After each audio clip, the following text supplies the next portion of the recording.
What's up, everybody? Welcome back to another episode of Buds, Bros, and Superheroes. If it's your first time coming to hang out, let me tell you what's up so we can all get down on this episode.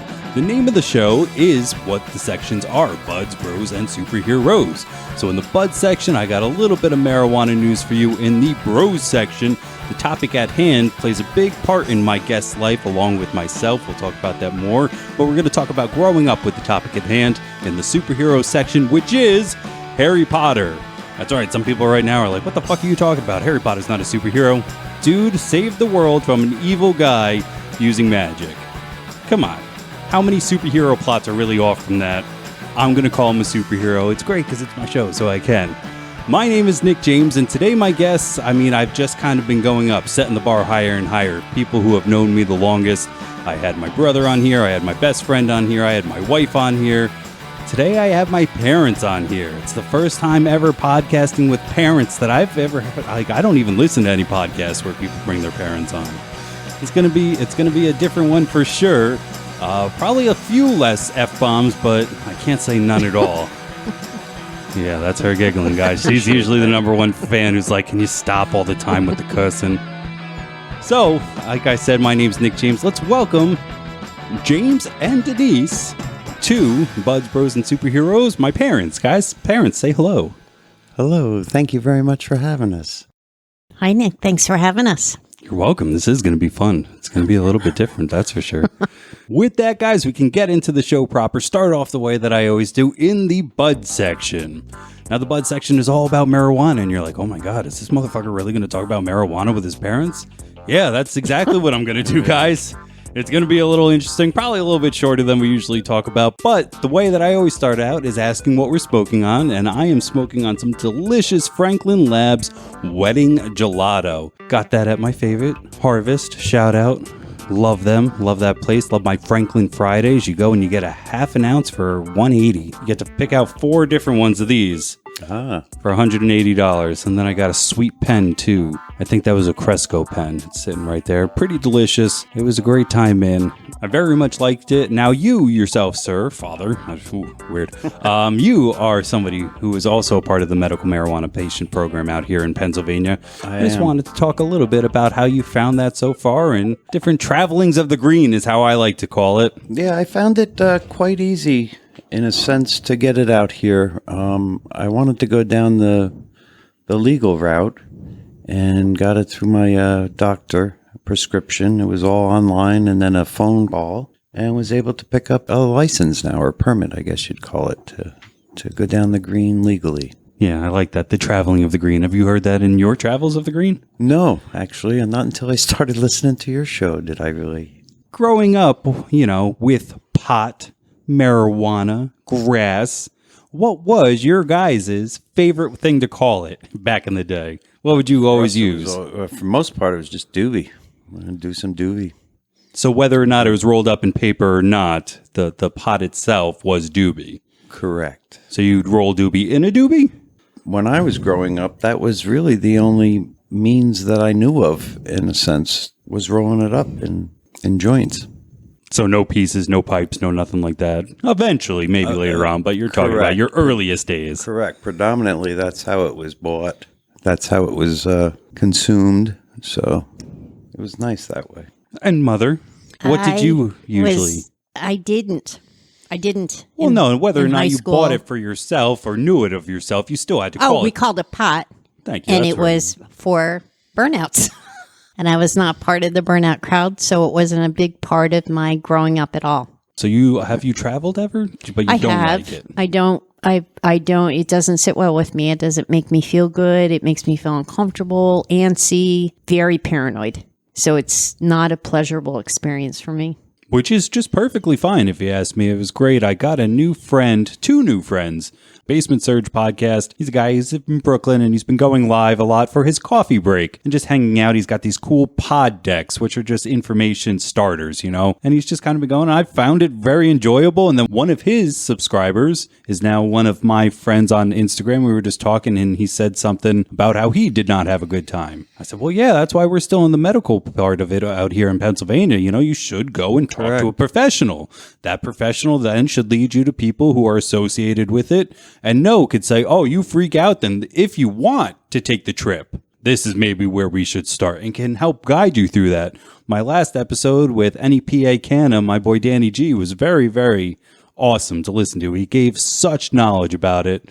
And there are other options if you choose to travel. I'm not saying anybody has to, but it is something that affects everybody differently. And I kind of hit him back with a story of I've heard of people who go on quote unquote real drugs, handed out by pharmacies and had a bad reaction. No, I can't take that. That makes me antsy and have stuff like that. So yeah, I think that just kind of folds into it is medicine. It affects everybody differently. Mm-hmm. Go seek a doctor, talk about it, and take it with a little bit of caution. But it's good that you know that you're not a traveler of it. And I have the same problem with painkillers. And one of my biggest fears is going forward, if anything happens to me physically, I don't know. I don't know what's going to happen because dental work and different things that have happened and I've needed to take pain medication. It is a very uncomfortable state because it gets rid of the pain, but it makes me hypersensitive and feels almost like I have bugs crawling on me. Ooh, I get super itchy too. The tip of my nose on painkillers.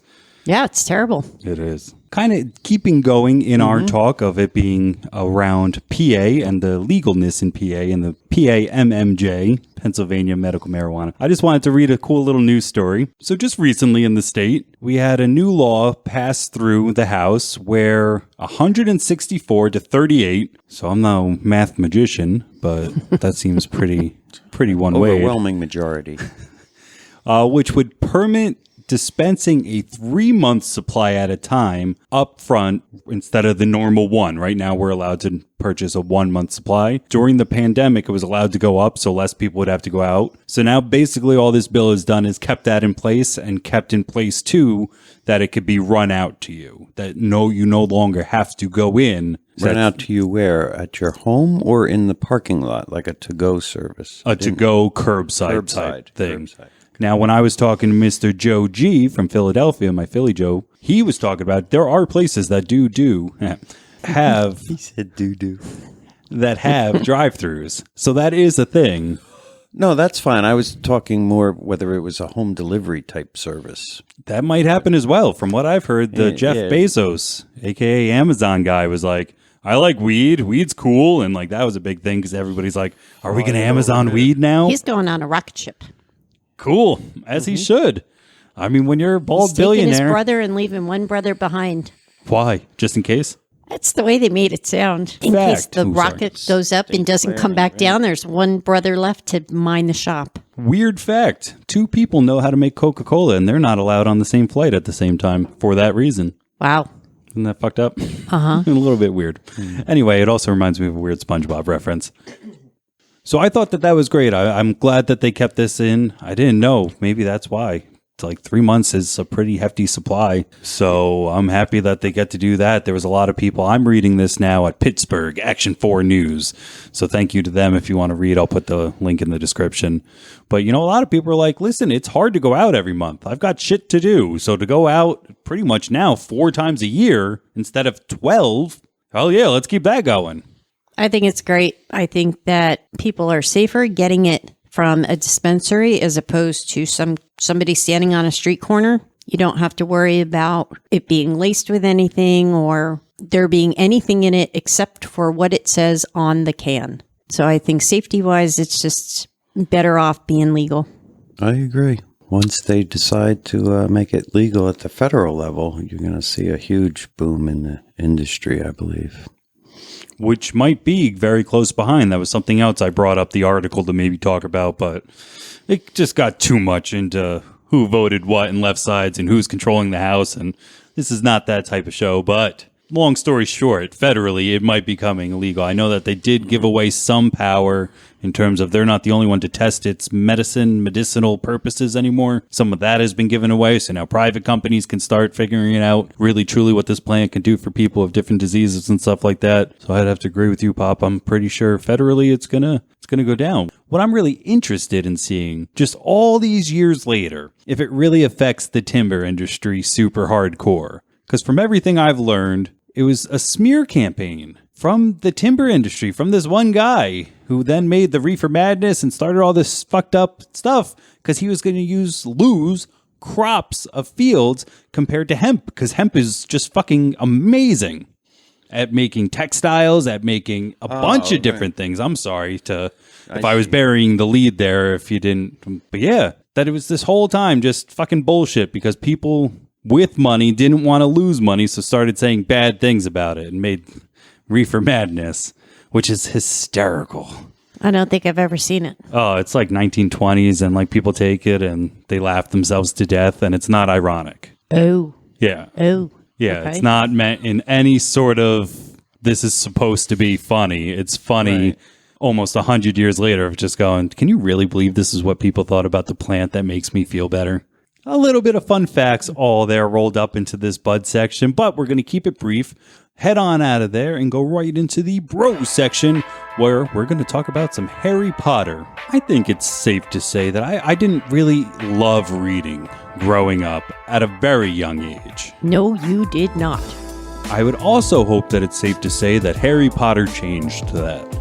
Yes. Thank you. Because that is, this is one of those parts where it's great to talk to you guys coming from the source. Because I talk a lot of shit. You hear it. You listen to the podcast all the time of, I've done this since I was a kid. And I don't fucking really know what I've done since I was a kid. So I could say whatever I want. And you two are the only ones who are like, no, that's not true. So it is good to know that when I say that Harry Potter really cemented me into reading that and Holes. Yes. I really liked Holes. That was a good book. I It really remember you was. reading that one, yeah. But between reading all the books, we did that. It was not only as something for me to learn how to read, it was something we did as a family for you guys to teach me how to read. I have no shame in saying in the first grade, I was brought aside because they're like, you don't read too well. How about we go and work on that? I was like, all right, I'm in the first grade. I don't know. So we went and we did that. And just getting through books sometimes was hard for me just because it wasn't easy all the time for me to read. But this made me. I specifically have memories of like, hey guys, can you read to me because it's kind of hard? And you would, but there has to be a point where you're fucking tired of talking, tired of reading, and you'd say, all right, Nick, that's it. I'd be like, no, one more. And you were, in my opinion, great parents. And like, if you want one more, then you read it yourself. And I fucking did. And now I don't think I'm the strongest reader, but I definitely can read a book now much easier than I was when I was 7. I don't know why I'm patting myself on the back for that, but I'm going to cut that. Well, I read Harry Potter first before either you or your sister, and I was completely hooked, and that's when I started reading it to the two of you. And I can remember specifically knowing when you could read, which was younger than you even think.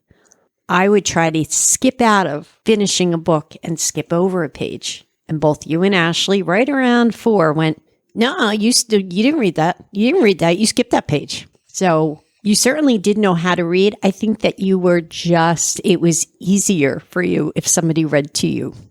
I'm a giant Audible fan and I'm 30 years old. So it tells you how fucking, yes, that's pretty true. But yeah, that'd be funny too if you're a parent just like, all right, chapter 1, the boy who lived. And at the end, Voldemort died. Good night. And you're just like, wow, what a short fucking book that was. It looks so much bigger. Reading must be really easy. So I got to look up the date then. You were an adult at that point. Yes, absolutely. Yep. Oh, definitely. Yeah.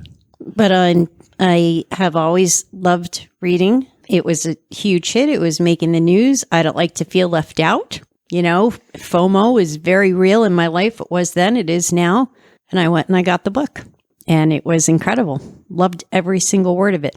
And at that point in time, you had to wait for the second book. And it was all of that anticipation. And Right. you couldn't wait to get your hands on it. And at that point, it was all over the morning shows. So Good Morning America, and everybody was talking about Harry Potter, and it was just a sensation.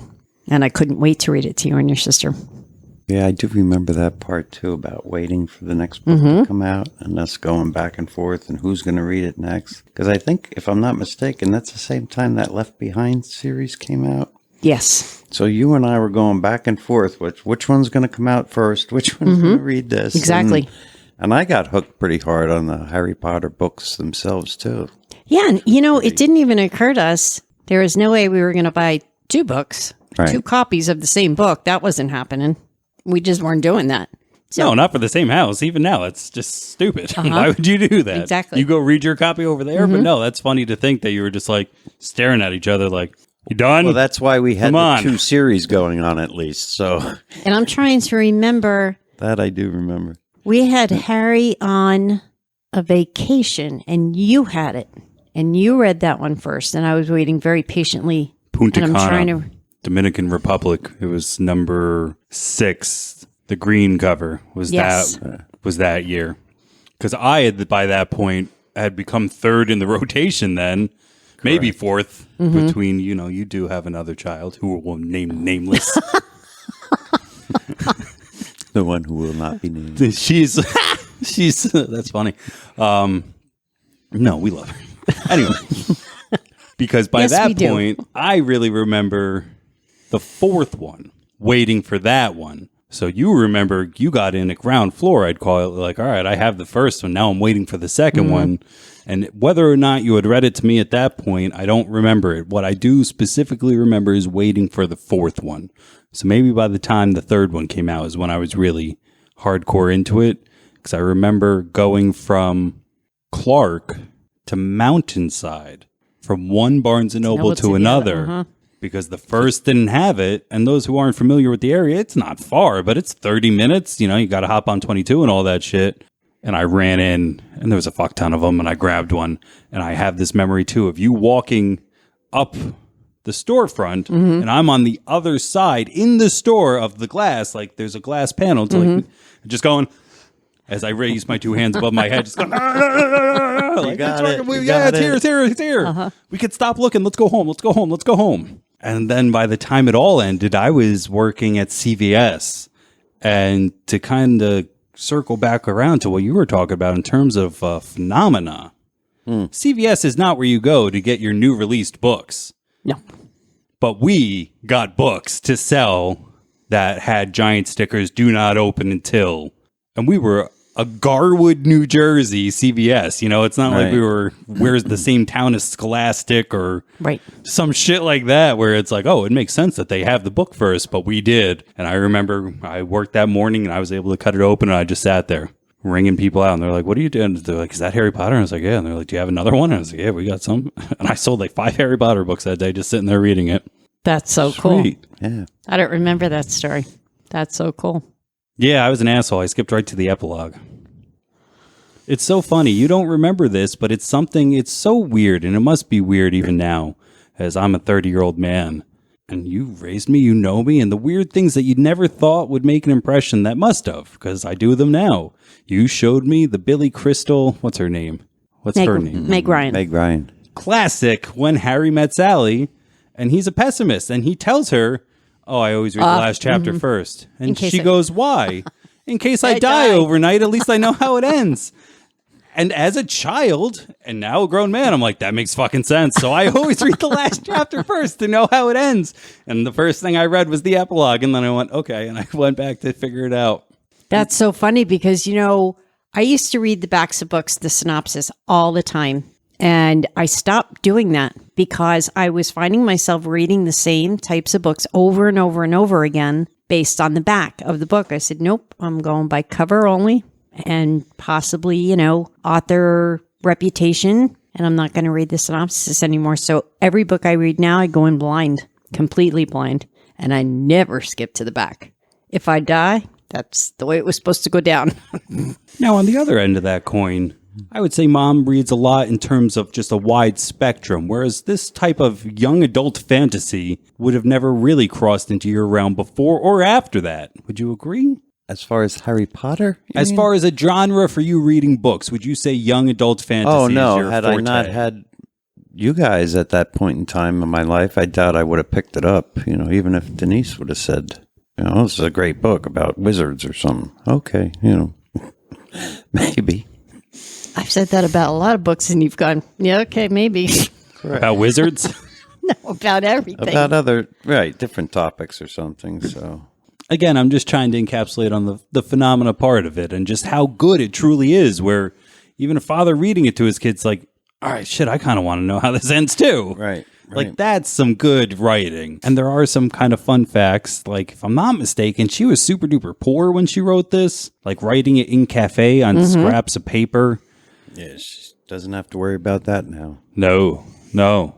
She could buy all the paper everywhere, I bet, and probably still have money left over. She can, yeah. She's richer than the Queen of England. That's according to your grandfather. So little fun fact he shared with me just today. Thank you. You're welcome. We haven't really heard much from her since. And what she is coming out with in terms of the writing the new movies aren't hitting any sort of chord for me, aren't touching the magic at all. Did she do the play? I don't know that I know what you're talking about. Harry Potter and the Cursed Child. The stage play. The Broadway show that's a Harry Potter show. I heard about it, but I don't know. You own the book. It's in your house. I look at it every time I go upstairs. Oh, is that what that one is? Yes. Oh, good. I always thought this whole time that was my copy, and now I know that it is because you didn't even know you owned it. Nope, I didn't. Yeah, there's this show. It's called Harry Potter and the Cursed Child, and it goes on where now Harry's got a kid, and he's got to send him to school. And I don't want to spoil it for you guys because you're both looking at me. Because I didn't even know we had it. It is sitting in your house, woman. Okay. Listen, I believe you. I know where it is. I'll show you. Is it at the top of the stairs? Yeah. Is that where I'm thinking of? Yes. Okay. So it was written by Jack Thorne based on an original story by J.K. Rowling, John Tiffany, and Jack Thorne. So though I liked that book / play, it is good. It's okay. It's still not the magic is what I was, I guess, trying to get to, and just wondering maybe where it went to. In terms to answer your next question, I think the next big thing that Disney's going to try to push for is they're going to revamp Percy Jackson. I thought they already tried that. They made 2 movies and they didn't go super well, but I thought the first one was great. I thought the second one was kind of not so great. I would agree. We saw the first one together Yes, in we theaters. did. They're going to redo it because the magic of these movies, in my opinion, is the fact that it is the same actors, the kids at least, the whole time through. Oh, you mean Harry Potter? Absolutely. Because you watch them grow up. They grow into the parts organically, naturally. You see them age. It's wonderful. Percy Jackson didn't do that. They cast like 16-year-olds when they were supposed to be 13, 14. And then there's like 6 And now they're 35. books, and now they're, exactly. And those in Hollywood, yeah, they're dead, basically. So I think that they're going to try to redo that. But then he recently said something about like, I don't know how this is going. So we'll see.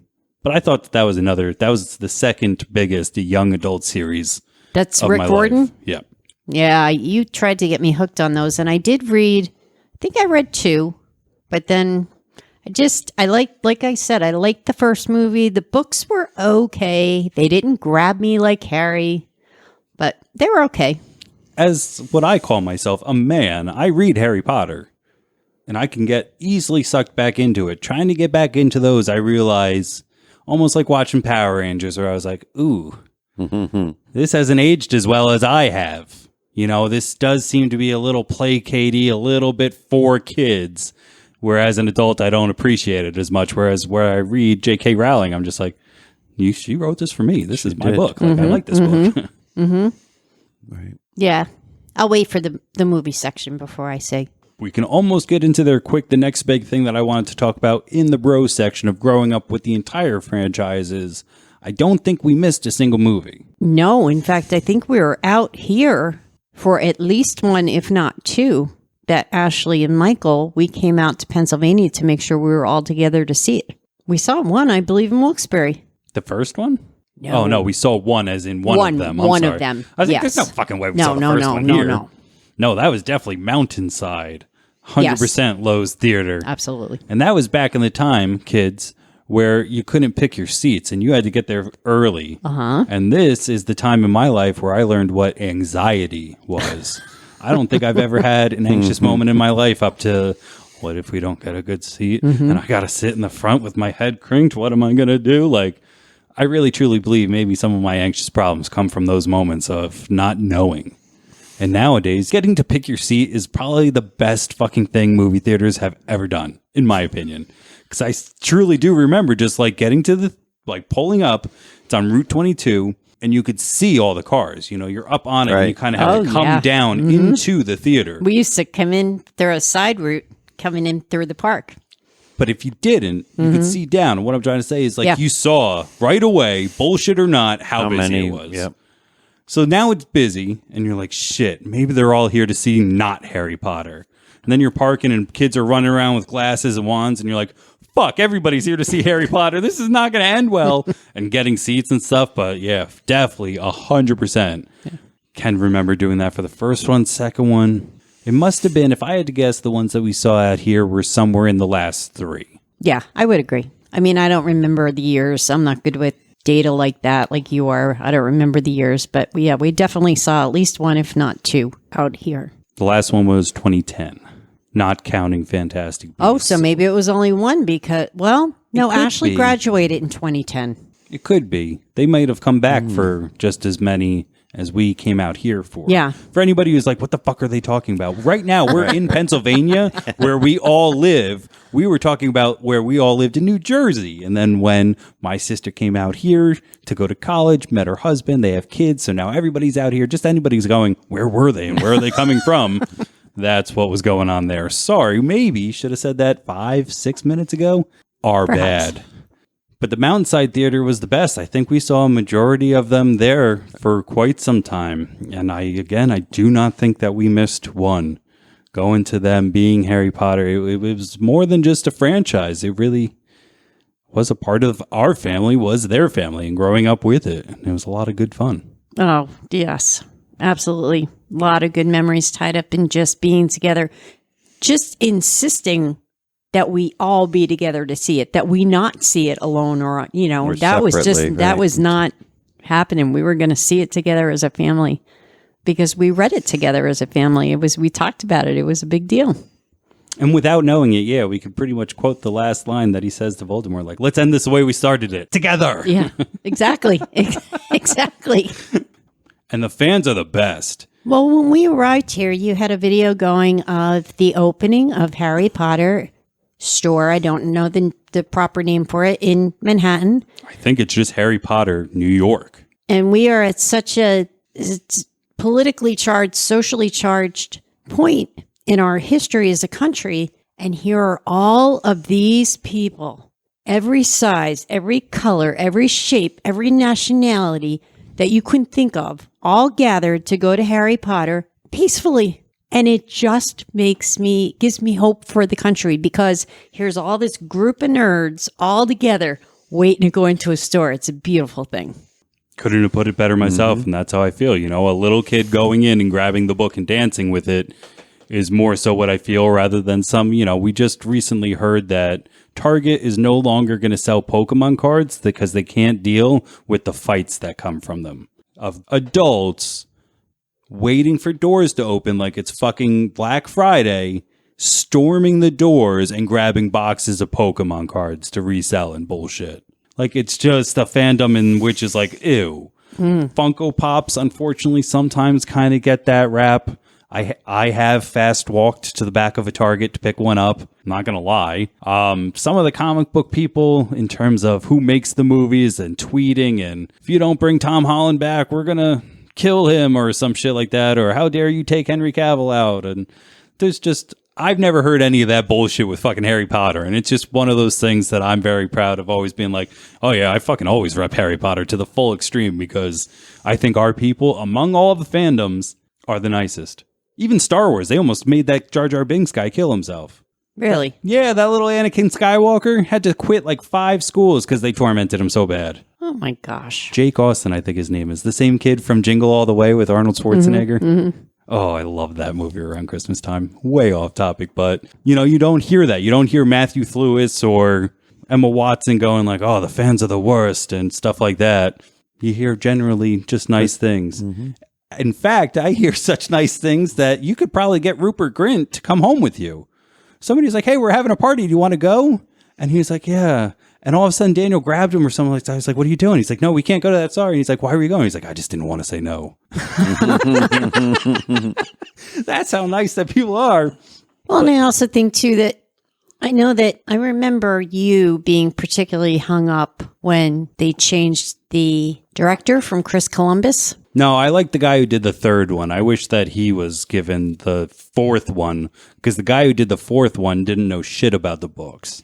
When it was Chris Columbus, I think it was, we'll talk about this more in the movie section. Okay. Because he did do the first ones. And when you look at the books, it literally does go like a rainbow in terms of seriousness, tone, even the spooky elements. So to have the lightest be done by the most kids' hand person in the world, Chris Columbus, in my opinion, is the most kids' hand director.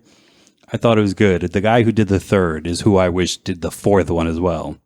Oh, okay. But even then, there was no petitions. There was no, we're not going to boycott unless it's... No, and again, I go back to seeing the cast on different talk shows. And it always seemed like a little family. They seemed like a bunch of kids who genuinely cared about each other. They laughed together. They giggled together. They got embarrassed together. They were adorable to watch. And to have that continue from the time they were kids through, practically adults they were when they finished, it was great. Just sparked one last memory. Oh, man, you as parents were really laxed, in my opinion. Not to a point that's like super shitty, but I remember saying, Mom, I'm not going to school tomorrow. Just telling you. And you said, okay, why? And now as an adult, I'm like, who the fuck tells their mom they're not going to school?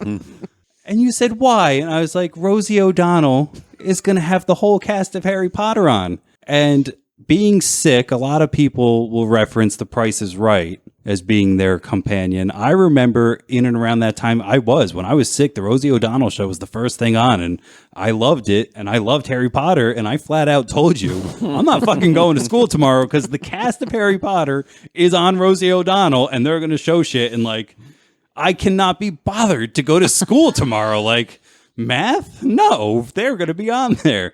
And fuck me in the ass if I didn't stay home that day and watch that with you. It was a great day. But I just so specifically remember that when you were talking about watching them grow up and hang out and stuff. I remember watching that thing and just being like, it looks like them. It looks like they've known each other forever. And even as a kid. And now to be an adult and go back and watch. Also, I think the hardcore ones are the B characters, if you will, are the Fred, George, Ginny, Seamus, Neville, all of those guys who they needed to be around just as much for the background, but didn't have the heavy lifting of like, I've got 15 paragraphs to do today. It was just like, all right, Seamus, you're going to stand over a cauldron and it's going to blow up in your face. Ha ha ha. And then we're going to, and so on and so forth. Neville, it's why is it always me? But they had to be around. So when you see photos of them, they just look thick as thieves, just hanging out awesome. And to this day, need another feather. They still talk to each other and they still hang out and do conventions from time to time. It does look like a good time. And just as a side note, you got to stay home from school, but you certainly didn't talk to me like that. No. Because you would have been in the corner chewing soap. Yeah, that's another thing. As an adult with my own house, I speak like this to my parents. It's not an all the time thing.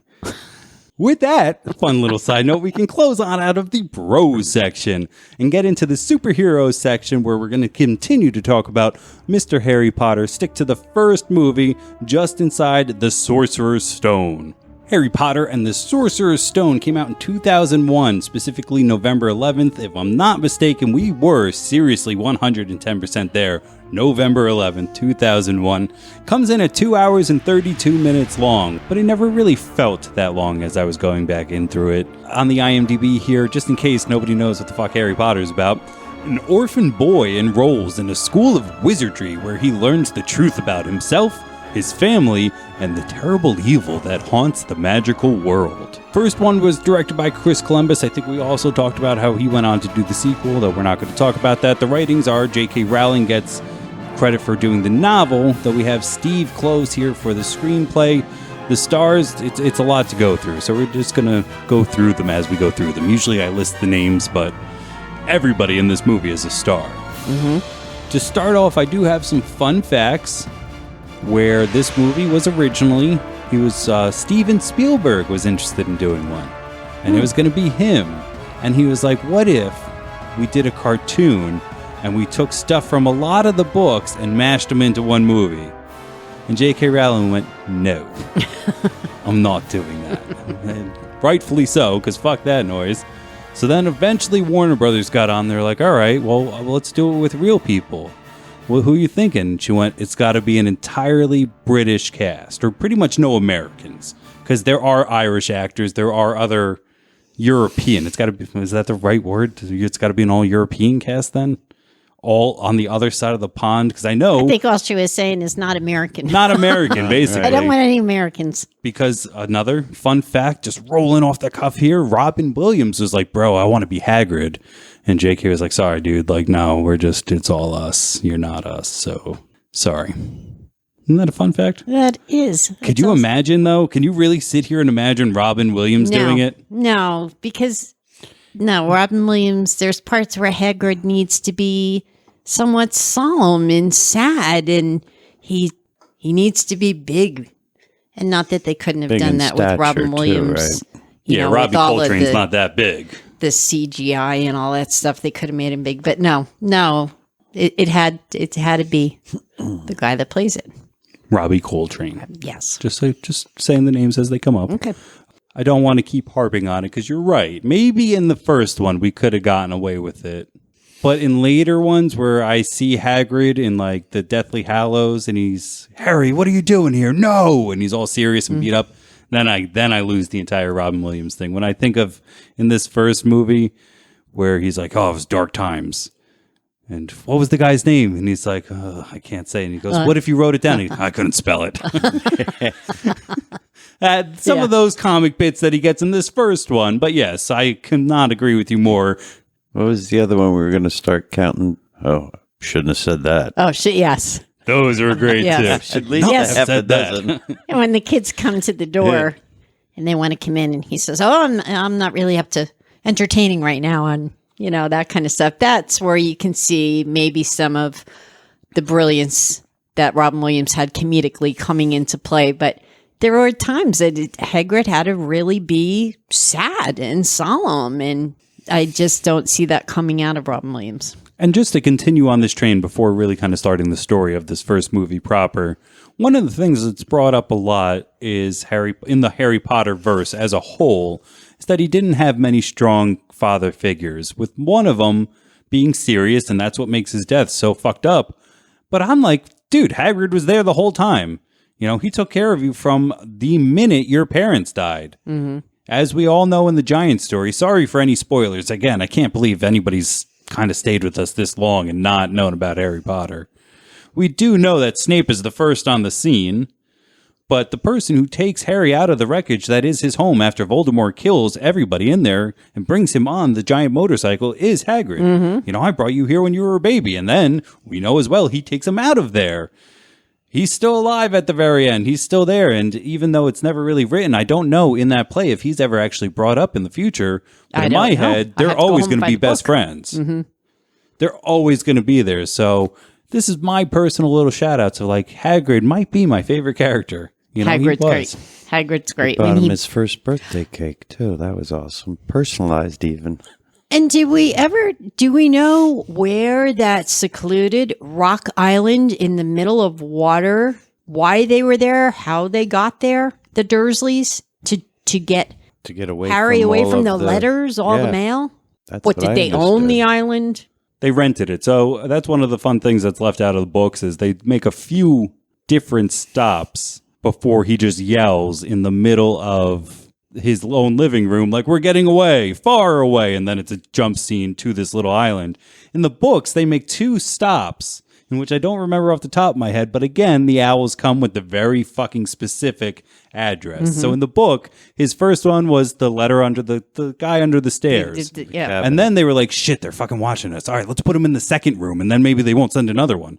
Then his next letter comes to Harry Potter, the smallest room in the house. And then they're like, oh man, they're really watching us. So it does progress in the books a little bit more of they try to go and then it's like the Motel 6, whatever, room 413. They're like, oh my God. So by the end of it, they traded everything in for the skiff to get to the island. It was pretty funny. I guess he did own it in the end.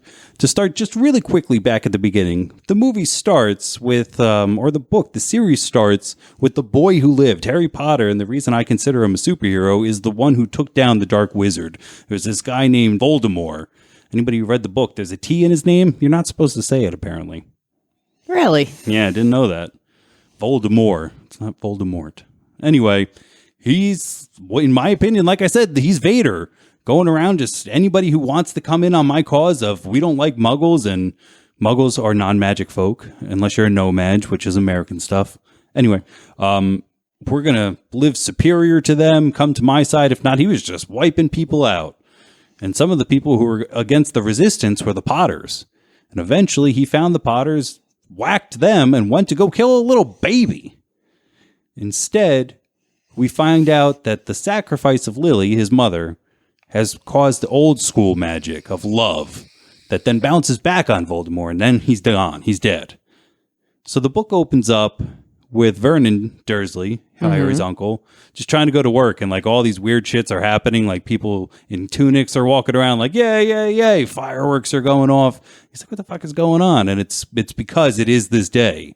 Whereas the movie opens up on a dark night in Privet Drive with them dropping off the baby, but still that sense of like, this guy's going to be famous and he never knows what he is. So Harry Potter, before he even begins, is the boy who lived. He's got this entire lore about him, but doesn't know it. He is born or raised into this muggle world, living with his Aunt Petunia, his Uncle Vernon, and his cousin Dudley. So that's Richard Griffiths played Uncle Vernon, Fiona Shaw played Aunt Petunia, and Harry Melling played Dudley Dursley. What amazing casting. Mm-hmm. Oh, absolutely.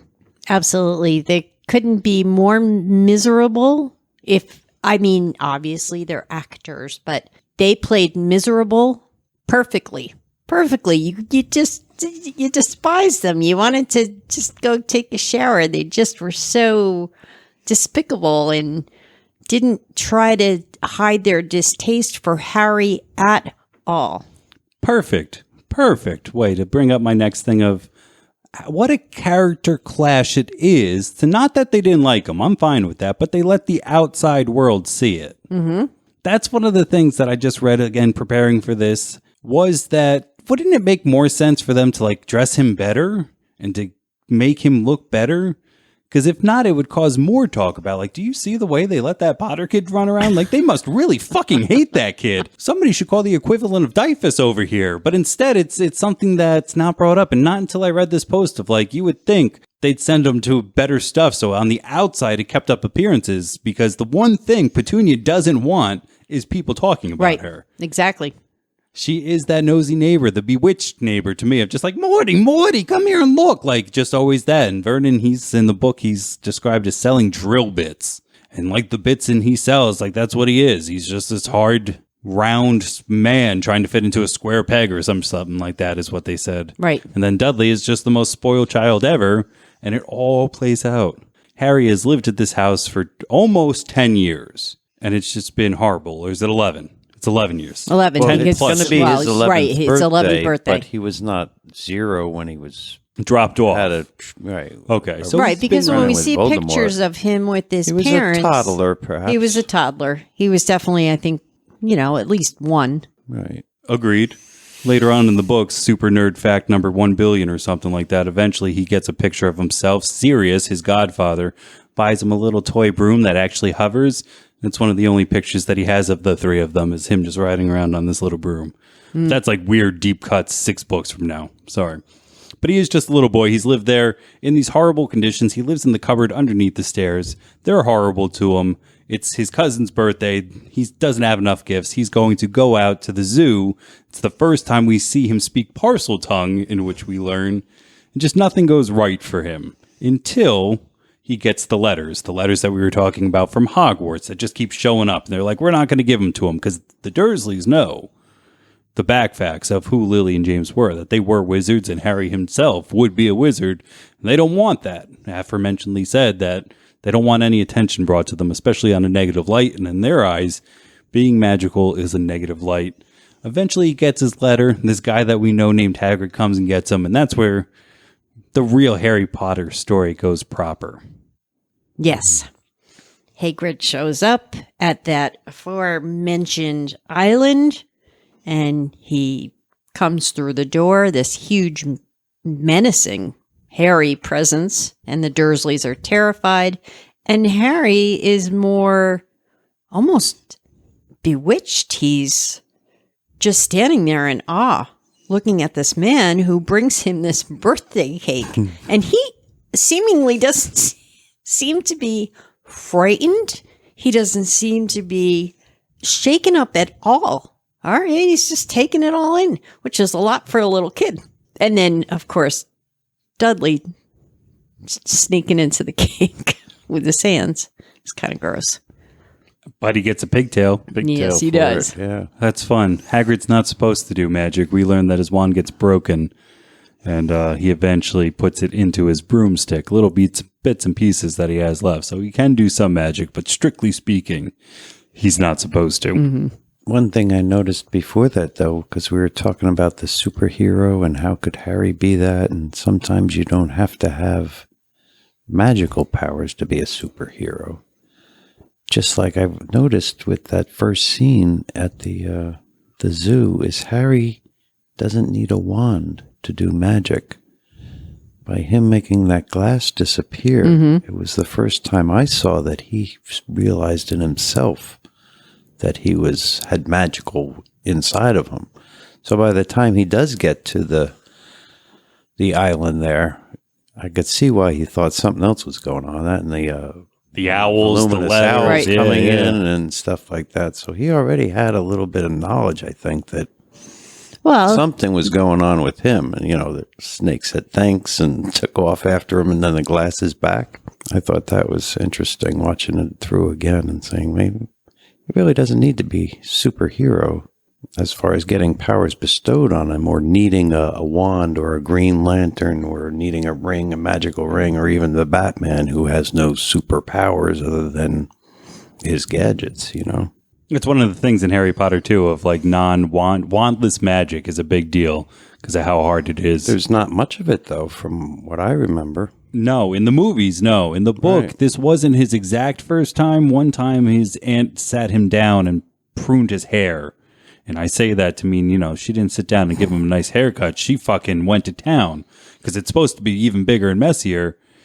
And the next day when he woke up, he had such anxiety going to sleep that night. He didn't sleep, but when he quote unquote woke up or got up, it was all back. mm-hmm.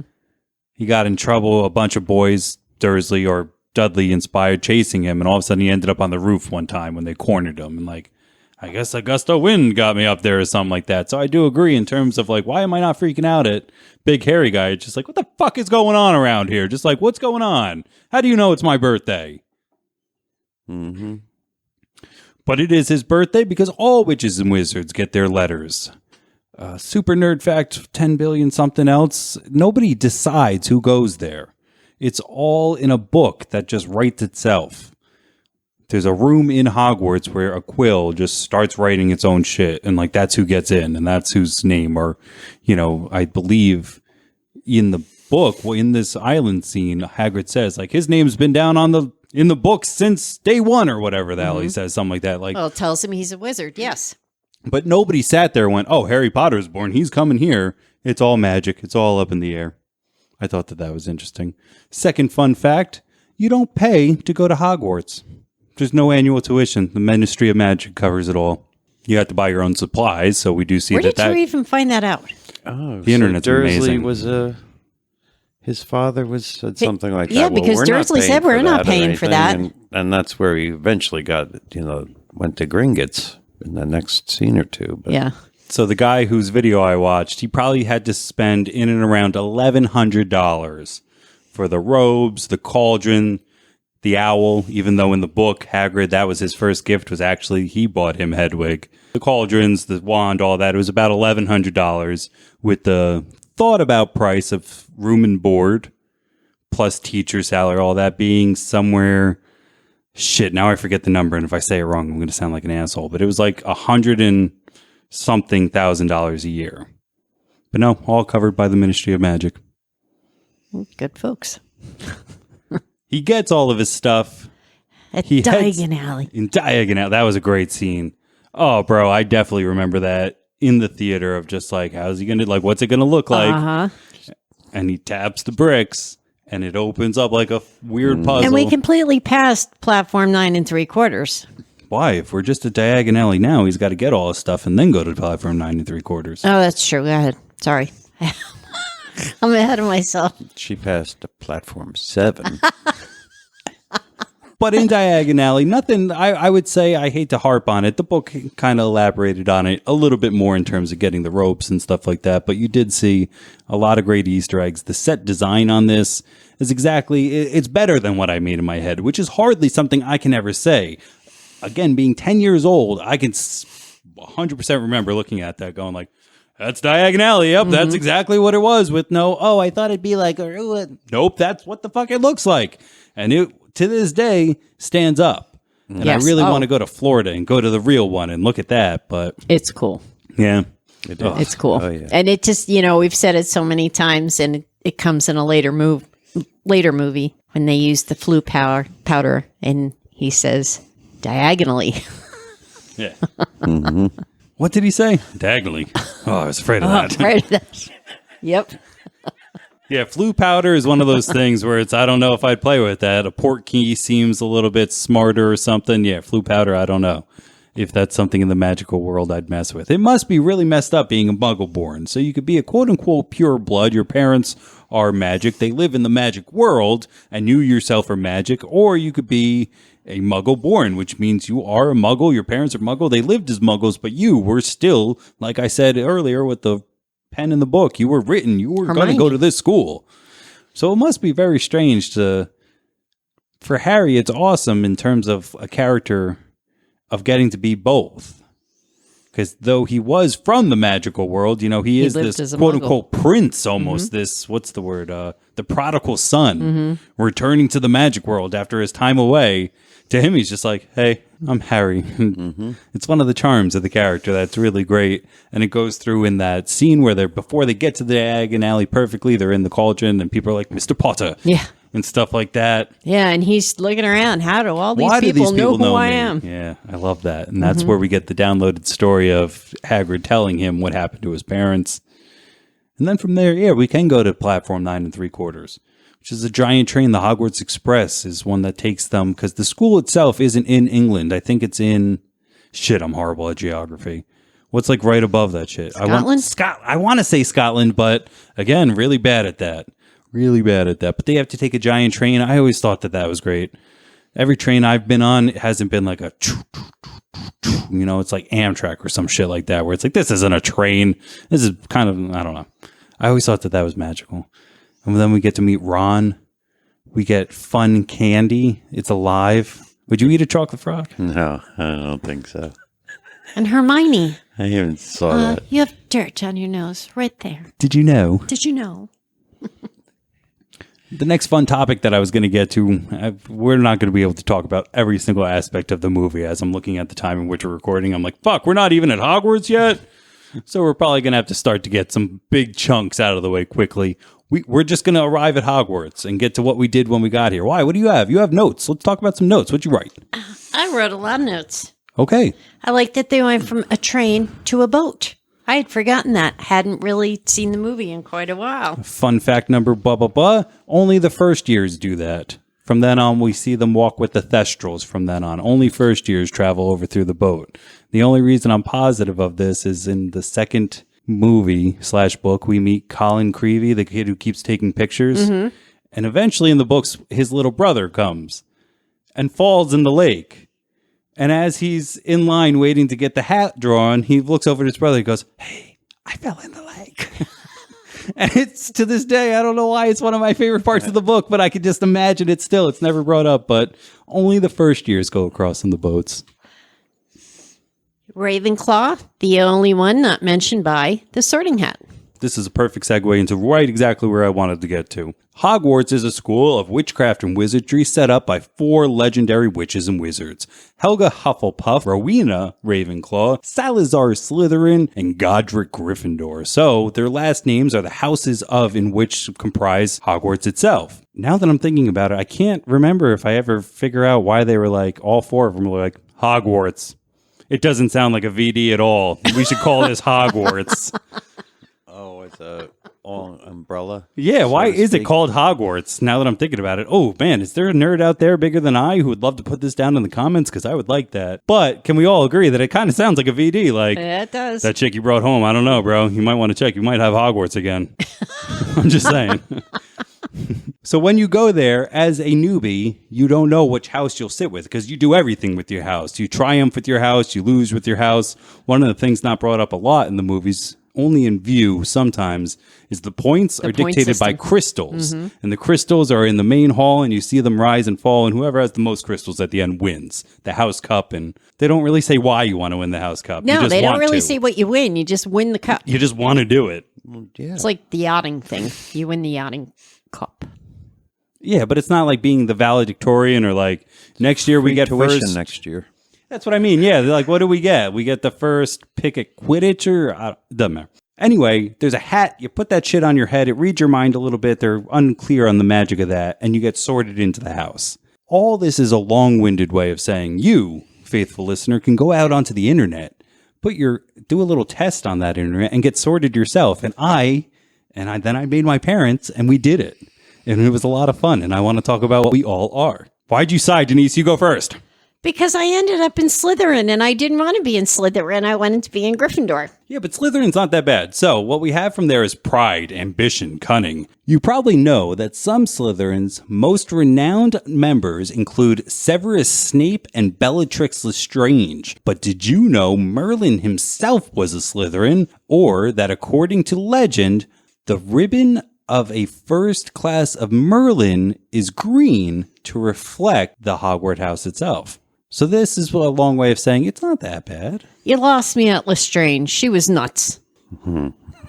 Yes, and some people would say, I am Lestrange, so I don't know. The name fits, I guess I gotta take it. There you go. Pop, which one did you get? I came in with Ravenclaw, which, based on Denise's little trivia tidbit now, is worth noting. The Sorting Hat chose me for Ravenclaw. So it was brought up once. Wit, learning, and wisdom. You probably know that some of Ravenclaw's most renowned members include Gilderoy Lockhart and Luna Lovegood. But did you know Ravenclaw's Grey Lady is the least talkative Hogwarts house ghost, or that Ravenclaw's common room boasts the most stunning views of the castle grounds? I did not. These are all, you go to the Potter world. I think now that it's been rebranded after Harry Potter, it's called the Wizarding World. That's where, guys, if you're listening, like, where is he getting all this information? Go there, give him your email, and you yourself can also take these tests that put my mom into Slytherin, put my dad into Ravenclaw. So you're sitting here wondering what could be the combination of the two. And I got Hufflepuff, and I was so fucking stoked about this. Dedications, patience, loyalty. You probably know that some of Hufflepuff's most renowned members include Nymphadora Tonks and Cedric Diggory. But did you know that Hufflepuff's house ghost, the Fat Friar, still resents the fact that he was never made a cardinal? Or that Hufflepuff has produced the fewest dark wizards of any house at Hogwarts? Nice. Boom. We're the nicest. We're the most loyal. I've always wanted to be a Hufflepuff, and I'm happy. The only time I'm not happy with it is that they're dicks to Harry when Cedric is supposed to be in the goblet. But yeah, the third one's patience. I think you noticed that I left that one out. I said loyalty, dedication, and I left patience out for a reason. I did notice and wanted to make a point. Where is Nearly Headless Nick from? What house is he from? He was a Gryffindor. He was a Gryffindor. He's the Gryffindor house. Okay. The Fat Friar is Hufflepuff's. We just learned that the Grey Lady, it's not Rowena's daughter, who we learn later, way later, gives him to die, and it's the Grey Ghost. And the final one, who is Slytherin's? He's got an alliterative name. He himself, he's Headless Horseman? It's a type of status, I believe. Nope, not coming.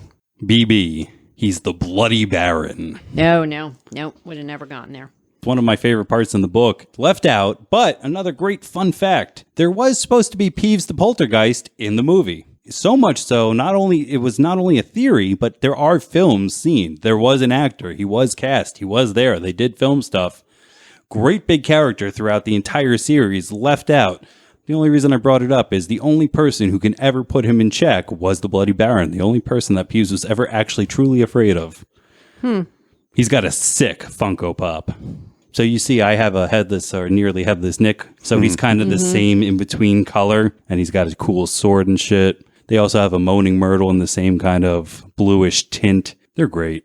One last thing. I want to say one more thing about the movie, and especially getting to Hogwarts, as far as the scenery. That Great Hall is amazing. When they go in for the sorting hat and then Dumbledore announces the feast and all the food appears. Halloween with the floating pumpkins, jack-o'-lanterns, and then, of course, Christmas. Those who don't know, my mom might be Mother Christmas herself. So to see stuff like that, to say it gets her going it's lack of a better word. The trees and the candles and the wreaths and the garlands, it's just fabulous. Fabulous. I love every single scene that happens in that room. Yeah, and lucky for you, a lot of shit happens in that room. It's one of the only sets that they really went with. We have that, and we have the common rooms, but they're outside a lot. Some of the classrooms get redone to just be reused. We don't get a lot of that I noticed in the movie. Because a lot of it's saved for the end as well, because they need giant set pieces to make that finale come off as giant as it is. Right. Which they do get to. I would say the next big jump in the movie that I could think of is Quidditch and flying on broomsticks. What was the next note that you had? Well, the introduction, I think Professor Quirrell. That was mad long, yeah. The entire evolution of the kids in regard to Snape. And them thinking that Professor Snape is a bad guy. Well, all the while, it's not Professor Snape at all. It's Professor Quirrell. We meet him all the way back before we go into Diagon Alley. And something that I didn't notice was that Harry goes to shake his hand and Quirrell's like, nah, I'm not touching you. Which we learned at the very, very end, spoiler alert, is like super fucking smart because his hand would have turned to ash right there and shit. Later on, when Snape is first introduced, when we're panning in on him, really quick, rest in peace, Alan Rickman. You were the perfect Snape. You were such an amazing actor. Perfect, a lot of things. To a lot of different ways. We can talk for hours on him, but we won't. That's the end of our Alan Rickman. But as we're pushing into him and we're learning who he is with his kind of inquisitive dick-like, what are you looking at, Harry? The back of Quirrell's head is also in the shot. So I'm sorry, I'm going to stop saying spoilers right now. Voldemort's in the back of that head, and that's when his scar hurts for the first time, and he thinks, and the way that it's shot, shout out Chris Columbus, director, for making that look that way, because that's exactly what it was supposed to do. We are supposed to be led off this entire track this whole time that Snape's not really nice. And to be dead honest, at the end of the day, I don't think he's a nice guy. Yes, I know with the Lily thing and the forgiveness, but he was a dick to Neville every book for no reason. You want to hold Harry to James's sins? That's your own shit. Why are you picking on Neville? Well, that's a whole nother podcast too. But that poor fucking guy, man. Somebody has to be long suffering, and it ended up being Neville. Somebody's got to play that role in every movie, and it ended up being Neville in this one. In all of them. Why is it always me? I don't know. But he's the one who wins. We'll talk about that later. You're right, because he gets the best. It's all him. Yes. What was next in your notes to make sure I don't skip anything? Oh gosh, what do I have? So, I thought the mirror of Erised was important because it was Harry thinking that he was seeing his parents, and it was his deepest, darkest desires, and I thought that was a touching scene when Dumbledore finds him and says, no, Harry, this isn't something you want to do. This is not a road you want to go down.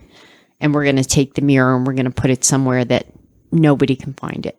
So I thought that was good. What does Dumbledore see when he looks in that mirror?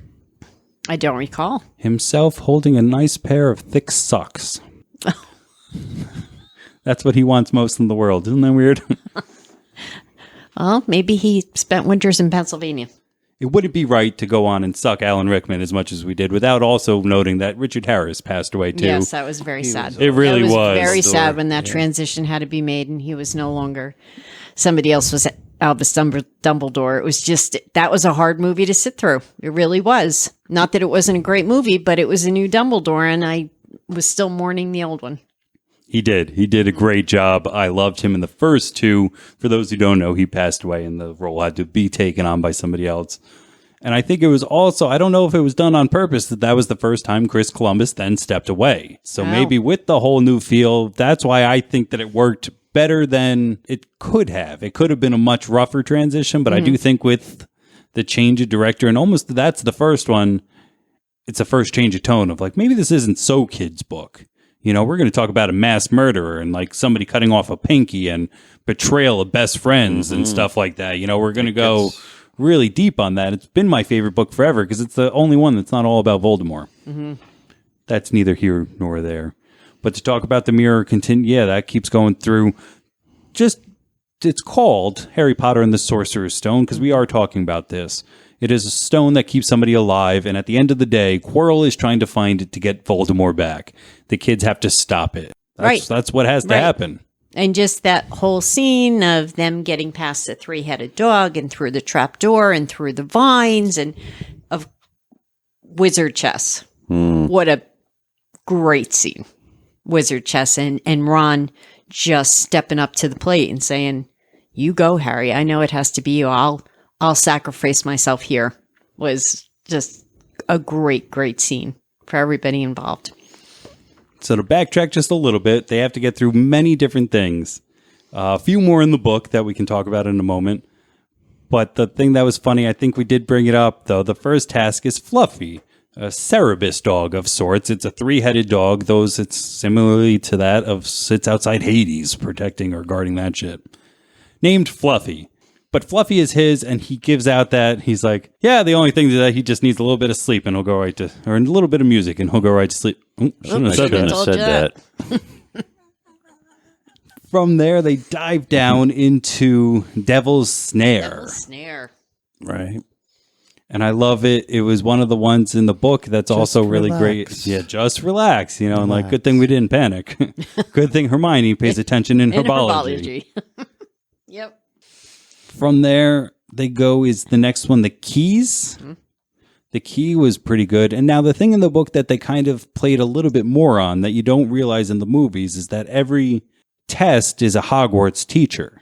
So the first one is Hagrid if not Hagrid, I think the Care of Magical Creatures teacher at the time, Grubbly Plank is something. I can't remember their name. I do remember in the third movie, as we meet Dumbledore for the first time, he says they're retiring because they want to spend time with their remaining limbs. It's like a line in the book. So whoever that was that. The second one would be Professor Sprout with herbology. Mm-hmm. The third one would be Professor Flitwick. The keys were Charmed. He's the charm teacher. The one left out of the movie that's in the book is a riddle. It would be Madam Hooch, too, wouldn't it? Or Professor Hooch with the broom? With the broom flying, too, yes. There's one that has to do with potions in the book of like if there's 7 of them, and if you drink 1, maybe 3 will help, and do 2. It's a long riddle. I'm not going to try. That was Snape. Wizard's chest would then be McGonagall because she transfigured all of the chess pieces, with the final one being Dumbledore, the mirror itself. I thought that was brilliant. When I go back and I look at that, I'm just like, oh yeah, that does make a lot of sense. That's maybe something they should have put in the movie. Yeah, no, that was, it just flows beautifully from one to the next. And I don't know. The 2.5 hours doesn't seem that long. No, really, it did not feel long at all. It does keep going, like moving. The only thing that I don't know, are you getting near the end? I don't want to ruin the end. No, that's what we were going to do, because you brought up the beautiful chess scene where Rupert Grint, I don't think we've said his name out loud yet, they're all kids, man. I mean, they are the kiddiest of kids. If you go back and you watch other shit, they're not even kid actors, a lot of them. Maybe some with some stuff there, but not a lot of stuff. And that speech in which you talked about, like, not me, not Hermione, you. And then he gets taken out, and then Emma Watson, I don't believe we said her name either, or Daniel Radcliffe. Let's say all their fucking names right now, because I said we were going to do it as we go on, didn't say a name. They're all sitting there, and then Emma, it's her turn to get, it's like, there are other things that are more important, like friendship and courage and shit. I don't think she said the last one. But all 3 of those actors have a really good time acting it, or they do a good job. I'm sorry, I'm just trying to think of a better way to say it, but they're all super tough in that movie. Yeah. Go ahead. We get to the end where Harry comes. It is the final test of the mirror. We have Quirrell, who we didn't know was the bad guy, but we know is the bad guy. Right. Snape is somewhere else, and he's there like, who would ever suspect poor stuttering Professor Snape? Quirrell? During that? Yeah. We don't know. Where was Snape? I do believe that it brings up the bigger question with leaving his specific task out of the final challenges. Because at least in the book, you're like, okay, he is one of the people helping guard it. Yeah, we knew that Hagrid said that shit, but now we actually have evidence of him at least setting up a task. Like, why would you set up a task if you just had to get through it later anyway? Mm-hmm. No, I don't think Snape went down past the three-headed dog. No, that's what I'm saying. Where was he? But still, just where was he? He was the one who was watching Quirrell. Why wasn't he? Oh, I see what you're saying. He on that was point. specifically watching Quirrell. So That is a why good wasn't point. he on top of that? Because Quirrell even says in that, like, oh, I let the troll in. Oh, man. Really, really quick. Troll in the dungeon. Thought you ought to know. I love that fucking part. There's a whole troll scene. Anyway, he does say that. He says that at the end, like, oh, Snape saw right through me, and he never kept me out of his sight from there on. Right. And that's a giant point to be like, until right Harry fucking Potter's now. down there alone with him, and where is Snape? That's a good All of this fucking stuff point. is going on. These kids are making all kinds of racket. They've gotten past the dog, and nobody knows. Correct. Snape was so on top of him that he couldn't get past the dog. Now, Quirrell is all the way at the end, and Snape's nowhere. He's not even back at, like, the key or some shit like that, you know, trying to catch up with them at the very end to be like, eventually, like, oh, I thought Quirrell was here. What are you three doing here? That's a good point. You wouldn't. Good call. Is that what you meant? Is that what you wanted to save to I not wrote spoil it down from the in end? my notes. It's a great fucking point. But no, the ending. So now they think they've gotten rid of Voldemort. Now I'm going to say it. I'm going to be aware of it. And it's time for Harry to go home. I hated that J.K. Rowling sent him home, and I hated that Hagrid let him go home. Yeah, maybe for like 6 years in a fucking row. I know. Why did they keep sending him back there? I don't know. Because if I'm not one mistaken, thing that's really irritated me all this time. they knew, especially after the second one, where like the Fred and George were like, they put bars on his window, so they know it just got worse after that. They tried to keep him away worse, yeah, because, well, there were some scenes around it, I guess, that she wanted to put into the story. Yeah, but there's no whole thing janitors with living at Dobby. Hogwarts over the summer that he That can could have like. kept him. That's what I'm saying. There's nobody he could there. have lived with Hagrid. He could have done. Hagrid. So there's no boarding school. Why No, did the no, school I keep agree. sending him back to the Dursleys when they were? Daddy's saying it's a plot point. Oh. Yeah. Oh, true. Okay. Dobby, where else was Dobby going to show up? And well, I'm talking about later ones, but you know, when they tie like you just said, the The flying car, you wouldn't have had that. Yeah, there's a lot of things. the flying car. I get the going plot back point of it, and but the bigger plot point isn't evident for somebody coming and sitting Harry down and being like, "Listen, Oh, and the it Dementors. fucking sucks there, but you have to stay there because you can't, you know." Oh, actually, no. Fuck me. I think that it is said because that is his home. It's what. Ooh, there's something there at the very end. They do mention it in the Deathly Hallows when the curse or when his birthday ends, the trace ends. The house. I don't think that they can plot the house. It's non-plottable. There's magic. To answer your question, now that I'm thinking about it, I think I can answer my own question of they have to send him back because of the fact that he somehow considers it home. And with that, magic power is enchanted upon him. This is how Voldemort never finds him in between school years. You know, because you would think that that guy would also be like, just send to like, why doesn't Voldemort ever just like find a muggle and be like, oh, you're a murderer? Good, go murder this little boy. Just shoot him. I don't give a shit. He lives here. Right. Go to Little Whinging, open the door, blast the cap in his ass, and I'll give you whatever you want. So, yes, I think that that's why they had to keep sending him back. It just made me sad. It does. It does. When he hugs Hagrid at the train station, and I just tell him that you're going to keep him. Tell him that you're going to keep him. Don't put him on the train. Fun fact number 10 billion, whatever, that was one of the first shots filmed. So when you watch that, one of the biggest points that you read about in the description of Harry Potter is that his eyes match his mother's, and they are a stark green. Daniel Radcliffe has blue eyes and is highly allergic to the contact lenses they put in him. They did try for a day, and that day was the final scene. So if you watch when he's leaving, there are no face shots, no full-ons, but there are every now and then where you could see a glint of green in his eyes because he was trying to wear the contacts and make it through. But for the rest of the movie, blue eyes, because he was like, no. And they were like, yeah, that kind of seems stupid. Now I want to go watch again. Right? Yeah. I just watched that movie straight through, and I was like, oh, wow, this was so much fun. I think I could watch it again. Mm-hmm. With that, we did kind of come to the end of it. It was so much fun that I think I can go watch it again. It was really fun in a really weird meta way doing this with you guys. I mean, I talk to you guys all the time, and I podcast quite regularly too. The two worlds have never come together like this, and it was fun. It was a good Agreed, yeah. time. Yes, it was. I tried to watch we my get mouth. to just talk about you. Yeah, I have a lot of fun, embarrassing stories. Maybe that'll just be its own thing. The episode entitled "The Day Nick Went Blind." The day Nick said he wasn't going to school because Harry Potter was on. We could do a lot of those where it's just super cringe for me, but other people out there would be like, "Did they say he went blind? Is there a medical problem?" No, asshole just pretended like he was blind and bumped into shit. New episodes to come. Guys, I hope you had fun. I hope that we could definitely come back. You know, we've got a lot of Harry Potter to talk about. If anybody out there liked it, drop a message down below in the comments, tweet, Facebook, all those things. We're all over the internet. It would be great if you could do so, if you can like, subscribe. But if you can't, the one thing I can ask, hopefully, would be that you could tell a friend. Because if you know a friend who likes Buds, Bros, or superheroes, I tell you, I got a show for them. This whole time, guys, I have been Nick James. I've been joined with my parents. Denise? And Jim. This has been Buds, Bros, and Superheroes, and we are out of here.